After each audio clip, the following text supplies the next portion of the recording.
What's up guys, it's Ash here and welcome back to a brand new video. In today's video guys, I have some custom tactics and player instructions that are quite fun to use for the 4-1-2-1-2 narrow. Now just before we get started guys, I would just like to confirm that I'm going to be posting less videos from now up until when EAFC 24 comes out. This is just because this game is dying and there's not too much content to be made out of it at this point. You know, we're all just kind of waiting for the next game. So I will still post these videos, but they won't be as frequent. But with all that aside guys, let's get right into the video. It's time for footy, so if you guys want any FIFA 23 coins, make sure you check out MMOXP.com. Their link is down in the description. They're fast, cheap and reliable, and if you use my code Rema, you can get yourself a lovely 5% discount. Alright then guys, so starting off with the custom tactics. For the defensive style, I have this on balanced. Now, the reason I have this on balanced is because it does give us the best control when we are defending. So when we want to be aggressive and press higher up the pitch, we are able to do that. And then when we want to drop back and be a little bit more passive, we can also do that. So it does give us the really nice control that the other settings will not give us. Moving on to the defensive width guys, I have this on 36. Now the reason I have this on 36 is so that we can primarily defend in a nice narrow and compact shape, which will stop our opponents being able to just run right through the middle of us. It will stop us leaving so many gaps, but at the same time we don't have this width too narrow to the point where if an opponent tries an attack down the wing, we're not going to be able to cover it. So I don't suggest lowering the width too much, but you can pretty much do whatever you want with it.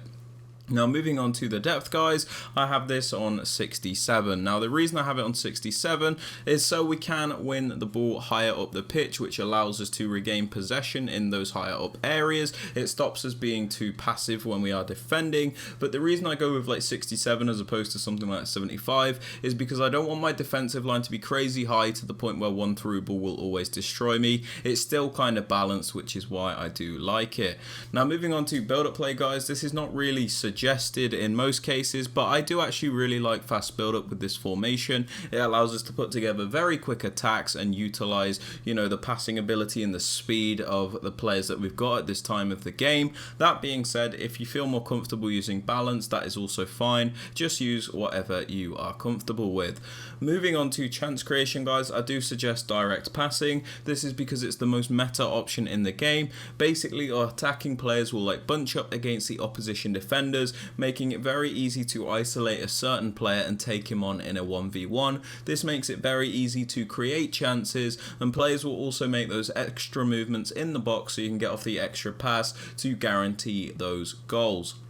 Now moving on to the attacking width guys, I have this on 46. Now the reason we have this on 46 is because it's neither too narrow or too wide. We don't want to go with a crazy narrow width because it just makes your players like play way too close together and it's actually more difficult to get anything going. I also don't suggest having a crazy high width, otherwise it turns this into a wider formation, which is not what we want. So we kind of just want to go for a width between, I would say, like 40 and 50. Anywhere from here is pretty good, I'd say. Obviously 50 being more wider, but it is just whatever you are comfortable with. For players in box guys, I have this on 4. This is so we can get a few players into the box to finish off those chances, but we don't overcommit everybody on the team to the point where if we lose out possession, we're not going to get counter-attacked all the time. As for corners and free kicks guys, these are down to preference. You can pretty much use whatever you want to use.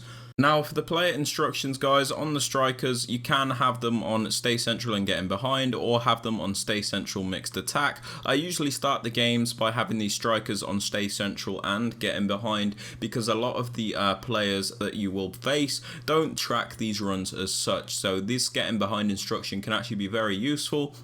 That being said, if you are playing against somebody that is a bit better defensively, it might be worth switching these to mixed attack as you get a lot more out of the players. They make more versatile movements and it's just a bit easier to attack. The one absolute must though, in my opinion, is stay central, as it always keeps your strikers in those central positions where they should be, which makes it easier to attack. You don't want these players drifting out wide, otherwise it will cause a lot of problems in your attack. Moving on to the cam guys, I have them on comeback on defense, get into the box across and free roam. roam. I have him on come back on defense, so it will make this team defend in a 4-4-2 shape. This is super important in my opinion because the 4-1-2-1-2 is obviously a very narrow formation, so we do need to make it that little bit wider when we are defending, so we've got better coverage of the wider areas. If we defend it in this shape, we're going to get blitzed down the wing all the time, so we want this player on come back on defense, so it will defend in a 4-4-2, which makes us a bit more solid defensively. We also have this player on get into the box across, so he isn't hesitant to get into the penalty area and contribute for us in that way. And I also have him on free roam, so he has a bit of a free roll and we don't really restrict him to a certain position. Now moving on to the right centre mid, guys, I use a more like box-to-box style midfielder in this position, so I like to leave him on the default settings and then have him on cover centre. We have him on the default settings because, like I said, he's a bit more of a box-to-box style player, so we don't want to restrict him all that much. We kind of just want to let him do his own thing. The only important thing is that we have him on cover centre, so he does defend those central areas and defend as a right centre mid in the 4-4-2 shape. Moving on to the CDM, guys, I have him on stay back while attacking, cut passing lanes and cover center. We have him on stay back, so he's always in a defensive position.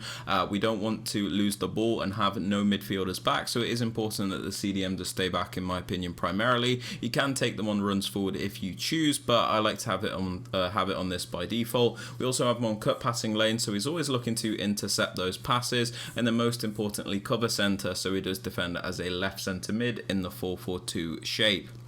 Now moving on to the left centre mid, guys, we use a more attacking minded player here. You can pretty much use whoever you want. You could use another midfielder, you could use an attacker. It's pretty much whatever you want to do. If you have a really attacking player, you could put him on get forward, but I just leave him on balanced attack for now. The only thing I do have him on is get into the box across, so he isn't hesitant to get into the penalty area when he does go forward. And this player should also be on cover wing. I forgot to change that, I'm sorry. But yeah, the way this will set up is Insigne, my cam will be the right mid, Martial the right centre mid, Torre the left centre mid, and Zola the left mid. That is how it's going to set up when we don't have the ball. Moving on to the left back, guys, for my more attacking fullback, I have him on balanced attack and overlap. We have him on balanced attack and overlap, so we've got a bit of a wider option when we go forward because this is very narrow in attack, so it is useful to commit one of the fullbacks forward, making the overlapping runs, so you can get a bit of extra width to your attack. So one of your fullbacks balanced attack overlap, and then the other one I have him on stay back and overlap. This is so we always have at least 3 defenders back at a time, but he does make the overlapping runs when we do send him on a run forward. We also have these centre backs on stay back while attacking and the keeper on default, but you can do whatever you want with a goalkeeper. Doesn't really matter all that much. But yeah, guys, that is it for the video. If you have enjoyed or found this useful, please be sure to drop this a like, sub to the channel if you are new so you never miss out on any videos like this one. We're going to be going in pretty hard for EAFC 24, so you guys are going to want to stick around for that. And yeah, if you guys have enjoyed, please be sure to drop a like. Enjoy the rest of your day, and I hope you have, a fantastic evening, morning, or whatever. I'm kind of waffling a bit now, but yeah, see you guys in a bit. Love you lots.